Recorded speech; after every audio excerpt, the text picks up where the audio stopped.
اے پیغمبر صلی اللہ علیہ وآلہ وسلم، لوگوں سے کہہ دو کہ میرے پاس وحی آئی ہے کہ جنوں کی ایک جماعت نے اس کتاب کو سنا تو کہنے لگے کہ ہم نے ایک عجیب قرآن سنا جو بھلائی کا رستہ بتاتا ہے، سو ہم اس پر ایمان لے آئے، اور ہم اپنے پروردگار کے ساتھ کسی کو شریک نہیں بنائیں گے، اور یہ کہ ہمارے پروردگار کی شان بہت بلند ہے، وہ نہ بیوی رکھتا ہے نہ اولاد، اور یہ کہ ہم میں سے کوئی بے وقوف اللہ کے بارے میں جھوٹ گھڑتا ہے، اور ہمارا یہ خیال تھا کہ انسان اور جن اللہ کی نسبت جھوٹ نہیں بولیں گے، اور یہ کہ بعض بنی آدم بعض جنات کی پناہ لیا کرتے تھے تو اس سے ان کی سرکشی اور بڑھ گئی تھی،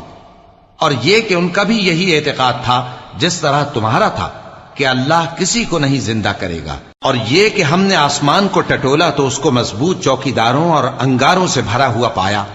اور یہ کہ پہلے ہم وہاں بہت سے